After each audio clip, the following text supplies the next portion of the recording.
कवच system of Indian railway. देखिए अभी हमने देखा कि यार उड़ीसा में एक बहुत ही दुखद हादसा हुआ and probably if my memory serves me right, तो मेरे को मतलब याद नहीं इतना बड़ा हादसा कब हुआ था, पिछले 10-15 सालों 20 सालों में तो नहीं हुआ और इतना बड़ा मतलब 280 लोग जो हैं उनकी मृत्यु हो गई, ये बहुत ही ज्यादा दुखद है।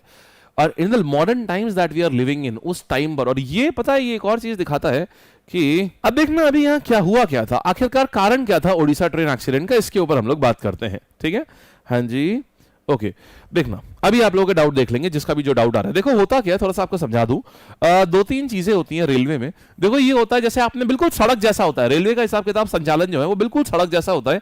ये एक ट्रैक है, ये एक ट्रैक है, इसको लेन जिसे इसको आपने देखा होगा हमारे वहां पर भी लेन होती है जिसमें गाड़ियां चलती हैं, इसमें है ना, इसमें गाड़ियां चलती हैं हमारी आराम से, ठीक इस तरीके से हमारी गाड़ियां चलती है। आपने देखा होगा इस वाले में क्या हो रही, सारी गाड़ियां इधर जा रही होंगी, इस वाले में सारी गाड़ियां इधर जा रही होंगी, ऐसा होता है नॉर्मली, कोई दिक्कत नहीं है। और फिर आपने देखा होगा सर्विस रोड होती है, माने ये वाली, इससे नीचे उतर के सारी दुकानें जो होती हैं, दुकानें यहां पर होती हैं, है ना, सारी दुकानें जो होती हैं यहां पर होती हैं। आप अपनी गाड़ी कभी यहां नहीं खड़ी करते हो, अगर आपको उतरना भी है, दुकान में शॉपिंग करने भी जाना है, थोड़ी देर भी गाड़ी रोकनी है, अब यहां खड़ी करोगे तो चालान हो जाएगा भाई तुरंत ही, क्योंकि यहां बहुत बहुत तेजी से यहां गाड़ियां मूव हो रही होती हैं। तो आप क्या करते हैं, सर्विस रोड पे उतार के खड़ी कर लेते हो ना, बस समझना, उसी कंसेप्ट से समझना।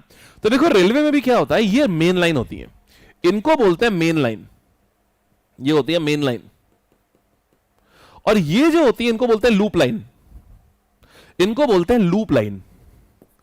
लूप लाइन का काम क्या होता है, लूप लाइन का काम ये होता है कि अगर मान लीजिए आपको अपनी आपको क्लियरेंस नहीं मिला है, आपको थोड़ी टाइम के लिए अगर आपको गाड़ी खड़ी करनी है अपनी कोई, तो आप लूप लाइन पे खड़ी करते हो, दैट इज परफेक्टली फाइन, वो परफेक्टली एक वैलिड चीज होती है कि आप लूप लाइन पे खड़ा कर लो, कोई दिक्कत नहीं है, लूप लाइन पे आकर गाड़ी खड़ी हो जाती है। अभी क्या होता है, लूप लाइन पे खड़ लो, या आपको मान लो अगर कहीं ट्रैक चेंज करना है तो आप लूप लाइन पे खड़ी करके फिर आप ट्रैक, दूसरी ट्रेन निकल गई, आपने ट्रैक चेंज कर दिया आपने उसके बाद उस वाली ट्रेन का। तो लूप लाइन को एक ऐसे एक ऑक्सिलरी लाइन की तरीके से इस्तेमाल किया जाता है ट्रेन का ट्रैक जो है वो चेंज करने के लिए या रेस्ट कराने के लिए। अभी देखो हुआ क्या, प्रॉब्लम ये हुई थी अभी इस वाली ट्रेन में कि जो एक ट्रेन जो आ रही थी यहां से कोरोमंडल एक्सप्रेस, अभी ये क्या हो रहा है, ये यहां से आराम से आ रही है, कोई दिक्कत नहीं है। समहाउ इसको जाना चाहिए था एकदम सीधे, इसको बिल्कुल सीधे ही जाना चाहिए था, और इस लूप लाइन में ऑलरेडी एक आयरन ओर से भरी मालगाड़ी यहां पर खड़ी हुई थी, आयरन ओर से। अब क्या आयरन ओर अगर है किसी मालगाड़ी में, तो आयरन ओर आप जानते हैं बहुत ज्यादा भारी होता है, बहुत भारी होता है। तो अभी क्या होता है, आयरन ओर से भरी मालगाड़ी थी और इसको जाना चाहिए था एकदम सीधे इस कोरोमंडल एक्सप्रेस को, पता नहीं कैसे क्या हुआ, यहां पर एक इंटरजेक्शन था जिससे लूप लाइन पे ट्रेन को उतारा जाता है, ये कैसे उधर की तरफ चला गया, दैट इज अ इशू। इसको कुछ कह रहे हैं इलेक्ट्रॉनिक इंटरलॉकिंग, जो रेलवे बोर्ड का जो आया हुआ है इलेक्ट्रॉनिक, ये सिस्टम जो है पूरा इलेक्ट्रॉनिक सिस्टम पे चलता है, ये अपने आप ही उसको शिफ्ट होता है। पिछली बार जो इस वाली ट्रेन के लिए जब ये शिफ्ट हुआ था, अब ये मैनुअली नहीं किया था, ये ऑटोमेटिकली होता है, पिछली बार जब इस वाली ट्रेन के लिए शिफ्ट किया गया था उसके बाद से इसको सही नहीं करा गया, ठीक है, समझो। चलो अब समझना, जब इसको पिछली बार ये इधर की तरफ गया था तो क्या हुआ, ये अपने आप वापस आ जाना चाहिए था इसको, बट ये वापस नहीं आया। अब हुआ क्या, जब ट्रेन इधर से आ रही थी तो ये तो अपना चल रही थी कायदे से, हुआ क्या, इसको बोलते इलेक्ट्रॉनिक इंटरलॉकिंग हो गई यहां पर, ये उधर चला गया था सिग्नल, ये अब ये अपने आप ट्रैक वापस आ जाना चाहिए था, यहां से जुड़ जाना चाहिए था, तो ट्रेन इधर निकल जाती, और ट्रेन यहां से आई और इसमें भिड़ गई। अब क्योंकि ये हेड ऑन कोलिजन है, मतलब ये पीछे था और ये वाली ट्रेन 100 और सब सही था इस रेलवे के हिसाब से, ये जो इस ट्रैक में जो स्पीड होनी चाहिए वो 130 किलोमीटर पर आवर की स्पीड होनी चाहिए, 130 किलोमीटर प्रति घंटे की रफ्तार होनी चाहिए थी इस ट्रेन की। और जो लॉग्स चेक करे गए कि ड्राइवर कितने भी ट्रेन चला रहा था तो वो बिल्कुल सही था, ड्राइवर की रफ्तार 128 किलोमीटर प्रति घंटे की निकल के आई है, यानी कि ड्राइवर की कोई गलती नहीं, जो नॉर्म्स थे वो सब फॉलो कर रहा था, क्योंकि 130 तक अलाउड था। प्रॉब्लम हो गई ये जो इंटरलॉकिंग यहां पर हुई। अब देखो हुआ क्या, अब जब ये ट्रेन इससे टकराई तो इसके डब्बे डीरेल हो गए। अब होता है ना यार कि मतलब इस एक ही साथ इतनी समस्याएं आ जाए ना, चांस की बात यह भी थी जब डब्बे डीरेल हुए, अब जैसे मान लो ये चीज कोई चल रही, आगे शॉक लगाया तो ये डब्बा इधर की तरफ नाचा, जब ये इधर की तरफ घूमा, इस वाले ट्रैक पे उस समय एक और ट्रेन जा रही थी, ये तो कहिए 80% वो ट्रेन जा चुकी थी आगे, और इसके डब्बों ने स्ट्राइक करा इधर चलने वाली ट्रेन के ऊपर। सड़क पे ऐसा अक्सर होता है कि एक लेन में एक्सीडेंट होता है, वो गाड़ी उछल के दूसरी लेन में जाती है, दूसरी लेन की गाड़ी से भिड़ जाती है, ऐसा होता है ना, अक्सर होता है सड़क एक्सीडेंट्स में। आपकी ये रेल में हुआ, तो ये ट्रिपल ट्रेन एक्सीडेंट बन गया। इस मालगाड़ी पे तो चलो माल था, कोई आदमी आदमी नहीं था। यह कोरोमंडल एक्सप्रेस हो गई, इसके डिब्बे मुड़ के इससे लड़े जा करके, और इसके भी 2-3 डिब्बे आखिरी के ये डीरेल हो गए, और ये इतनी बड़ी ये घटना हो गई है। अब यहां पर जब ये हुआ, समझना, अब यहां पर हुआ जब ये, तब समझना क्या हुआ।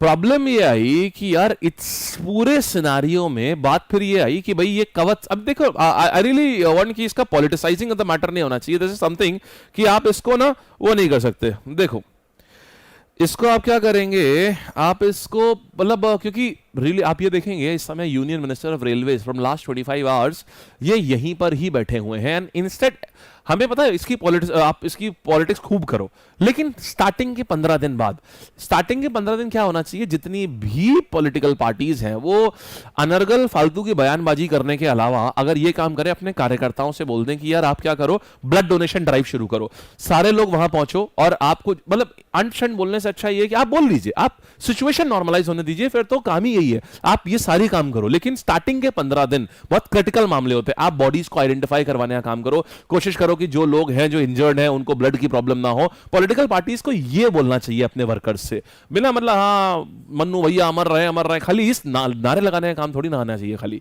एनीवे चलिए, तो ये समझ आ गया ना क्या हुआ। अब देखो, अब जब ये हुआ तब फिर बात आई कि कवच सिस्टम क्या कर रहा था, कवच क्यों नहीं था यहां पर। अब कवच सिस्टम की भी बात समझो, कवच कैसे काम करता है। कवच एक सिस्टम है जो कि आरडीएसओ ने डेवलप किया हुआ है। कवच का काम ये होता है कि अगर मान लीजिए, जैसे कवच का काम कब होता है, जैसे इसलिए इसके लिए कवच बना ही नहीं है क्योंकि ये गलती आज तक कभी हुई ही नहीं, जो गलती हुई नहीं उसे सोचा ही नहीं जा सकता। अब क्या होता है, कवच का मतलब ये है, जैसे मान लो यहां पर एक यहां पर एक रेड सिग्नल है, यहां पर एक रेड सिग्नल है, ठीक है।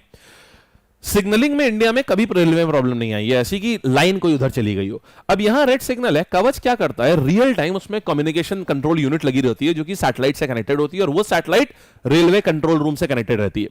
अब इस ट्रेन का वो हर समय ट्रेन की स्पीड को लॉक करता रहता है, हर समय। उसी से तो पता चले कि इसकी स्पीड 128 किलोमीटर पर आवर थी।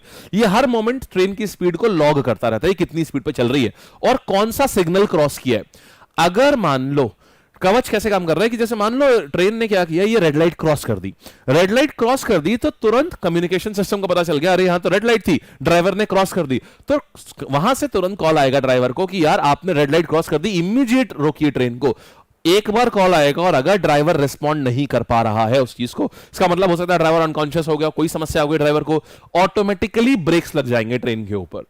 ऑटोमेटिक ब्रेकिंग का भी सिस्टम है ट्रेन के अंदर, ये होता है कवच सिस्टम, समझ गए। जब रेड लाइट उसने क्रॉस कर दी हो या अपनी स्पीड लिमिट से, आपने देखा एक बचपन में एक मूवी आई थी द बर्निंग ट्रेन, जिसमें ट्रेन की रफ्तार बहुत ही तेज होती चली जा रही थी, तो उसमें भी ये कि अगर आपने ये स्पीड जंप करी 130 से ऊपर जैसे ही जाती, तब भी तुरंत कॉल आ जाएगा कि आपकी ट्रेन की स्पीड बहुत तेज है, तुरंत कम करिए इसको। और अगर ड्राइवर रिस्पॉन्ड नहीं कर रहा है तो अपने आप ही ट्रेन में बहुत धीमे धीमे करके, जैसे ड्राइवर ब्रेक लगाता है वैसे ही अपने आप ब्रेक लग जाएंगे। ये होता है कवच सिस्टम, समझ गए। ये आरडीएसओ ने बनाया था, ये इसको रोक नहीं सकता था क्योंकि वो इस पर्पस के लिए नहीं बनाए। उसको तो यहां सब जाता हुआ दिख रहा है ना, उसको तो यहां पर सिग्नल ग्रीन था, क्योंकि ग्रीन इसलिए था क्योंकि ये ट्रेन सीधे जानी थी, लेकिन दूसरा सिग्नल यहां पर इलेक्ट्रॉनिक इंटरलॉकिंग हो गई यहां पर, जिसकी वजह से ट्रेन ही इधर चली गई। गॉट द पॉइंट, अच्छे से अंडरस्टूड हो गया, अच्छे से, शाबाश यार।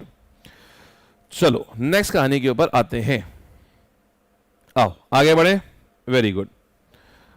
चलो, तो ये हो गया पूरा इंडियन रेलवे का कवच सिस्टम हो गया। ये देखो जो आपको अभी बताया है ना, ये वही चीज है। अगर मान लो 2 ट्रेनें एक ट्रैक पे आ गई तो भी ये देख लेगा कि एक ट्रैक के ऊपर आ गई है, उनको रोक लेगा, but then there should be certain amount of distance जो कि यहां पर होना चाहिए, ठीक।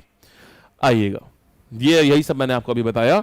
ये टीसीएस का मतलब होता है train collision avoidance system, that is TCS, train collision avoidance system, ठीक है। और ये रेडियो कम्युनिकेशन के ऊपर ये पूरा चलता है।